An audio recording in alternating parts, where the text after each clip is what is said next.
N'Golo Kante has risen to prominence in the last couple of years, and for good reason. He is considered one of the best center defensive midfield players in the world, with many teams now looking for the next Kante.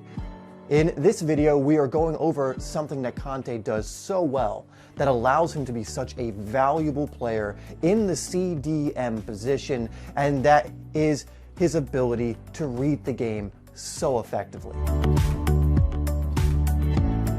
Kante is considered by many the second coming of Makelele, and it's hard not to see the similarities. He covers so much ground, has fantastic tackling ability, and acts as an almost impenetrable shield in front of the Chelsea back line.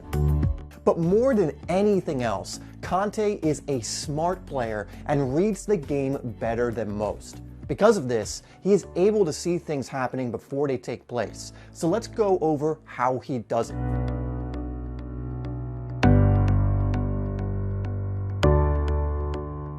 Kante is known to cover a lot of ground. However, that doesn't mean he does it in a chaotic way. He actually has very, very good positional discipline, and he needs to in order to play his position well. This is actually why it seems like he is everywhere, because he always seems to be in the position he needs to be in to win the ball. This allows him to get good tackles in, it allows him to be available for the ball, it allows him to shield the defense, and it allows him to make many of the interceptions that he makes. So if you play CDM, make sure you recognize that your positional discipline is one of your most potent weapons. Half the battle of defending is taking up positions, which makes the job easier. Next time you watch Kante play, look out for what positions he takes up, especially during transition plays or when Chelsea are put on the back foot.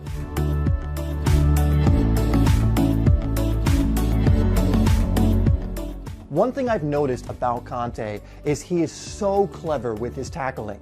He rarely gives away fouls in dangerous positions, and there is actually a reason for this. First way he does this is he doesn't go to ground unless he needs to or unless he knows he'll win the ball. You'll find that he actually will use his body to move an attacker off the ball and win it. He is a master at knowing when to launch into the tackle and get his body between the ball and the man. So let's take a look at this play here to give you an example of this. So in this play, you're going to see something that Kante does a lot to win the ball back fairly by using his body. So let's take a look at this again much closer. He quickly goes after the guy, makes sure he's level with him, uses his shoulder to ease him off the ball, but look at his right foot immediately trying to get across his man. And there it is again, getting his body in the way. So he'll use his body to get it between the man and the ball, just eases him off the ball. He does run into Luiz, so it looks a little worse than it is. But this is a very fair and smart tackle by Kante, and he'll do this all the time, all game, to win the ball back fairly. Next way he wins the ball so often through his tackling is he takes players by surprise. He is so good at hiding his presence that you'll see many times that players don't see him coming. He deliberately tackles players on their blind side so that he can win it clearly and cleanly without having to foul the player. And he times this so well.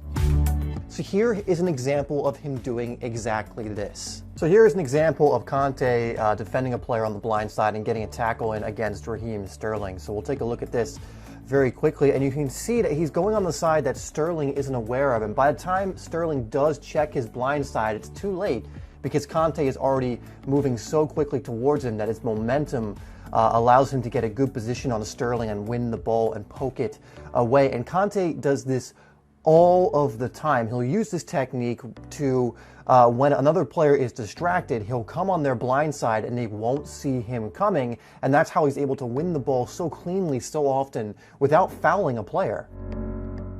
Finally, we do have to quickly cover Kante's work rate. Now, I know that I said earlier that his positional discipline makes it seem like he is everywhere, and that is true, but he also does work so hard and covers a lot of ground.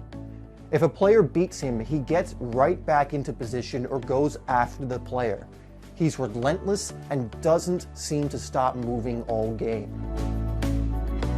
What I want you to take away from that is that you have to have incredible work rate in this position. When you mix work rate with positional discipline as a CDM, you have a formula for success. All right, this is how to read the game like N'Golo Kante. Make sure you vote for the next player to be made in this series by clicking on the bar that comes across now or clicking on the I button in the top right-hand corner. Remember, this is the only place to vote. Thank you so much for watching the video. Please like and share it, and also subscribe to Simply Soccer if you haven't already. I will put 2 other videos up on the screen now from this series so that you can continue learning and continue improving your game. Thanks once again, and I'll see you in the next video.